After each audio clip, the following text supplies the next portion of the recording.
سلام مهندس، امیدوارم حالت عالی باشه. امروز میخوایم به انواع ترک ها در سازه های بتونی بپردازیم. در واقع توی این سازه بتونی که مشاهده میکنید 3 مدل ترک مشاهده شده که این 3 مدل ترک رو میخوایم با هم دیگه از نزدیک ببینیم و بررسی کنیم. شناخت بهتر این ترک ها باعث در واقع جلوگیری از عملکرد اشتباه ما میشه، یعنی نیم هر مدلی دلمون خواست ترمیم کنیم و راهکارهای ترمیم صحیح رو بشناسیم و انتخاب کنیم. بریم ببینیم از نزدیک.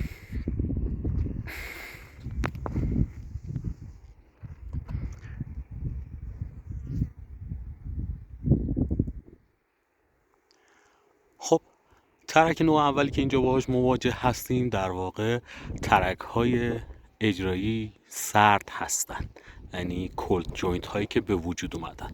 چی شده که این اتفاق افتاده؟ یعنی زمان اجرای کار درست انجام نشده، کار قطع شده، بتون ریزی قطع شده و دو تا لایه به هم خوب نچسبیدن. همطور که مشاهده میکنین در ابتدای اون سازه از سمت چپ یه سری جاها رو اومدن ترمیم کردن که این ترمیم ها کاملا اشتباه هستش و باید در واقع به روش درست و صحیح، یعنی درس ها کاملا باز بشه، ویکات بشه و بعد با روش درست ترمیم و مقاوم سازی بشه. خب این ترک ها رو جدی نگیریم باعث در واقع نفوذ آب، تهاجم شیمیایی میشه و حتی تهاجم های مکانیکی بر اثر بارگذاری. خب این ترک ها رو پس باید به صورت کامل و صحیح ترمیمشون کنیم. ترک نوع دومی که باش مواجه هستیم در واقع درس های اجرایی هستن که به خوبی اجرا نشدن. متاسفانه همونطور که می‌بینید ترک ها کاملا باز، دچار حفره شده.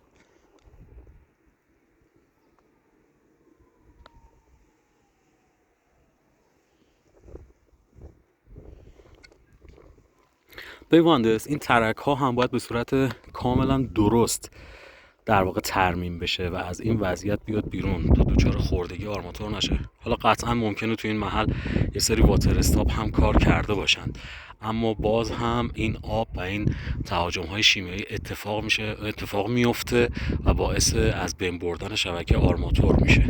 حالا حتی اگر آب بندی سازه هم برامون مهم نباشه، یعنی باعث در واقع نفوذ گازها و یا موارد این چنین خواهد شد. حالا ترک های نوع سوم رو میخوایم با هم دیگه بررسی کنیم.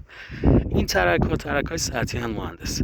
یه سری ترک ها که به واسطه در واقع خشک شدن یا تبخیر شدن آب بتون یا ملات های ترمیم کننده است.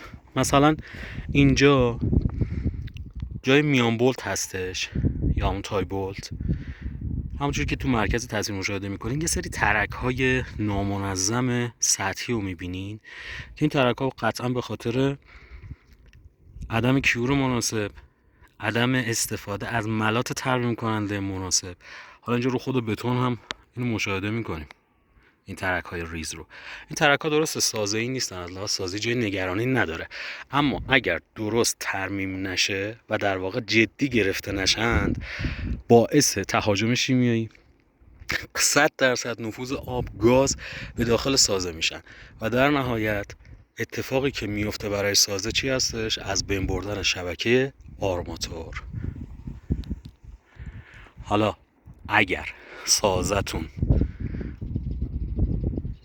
و کارگاهتون و یا پروژهتون نیاز به ترمیم داره، نیاز به بهسازی، مقاوم سازی و یا آب بندی داره، ما در تیم SRC پرشین گلف آماده ایم تا با بهترین متریال برای ترمیم، آب بندی و مقاوم سازی و یه تیم کاملا حرفه‌ای کارتون رو انجام بدیم. برای مشاوره و اجرا با ما در تماس باشید. روز بخیر.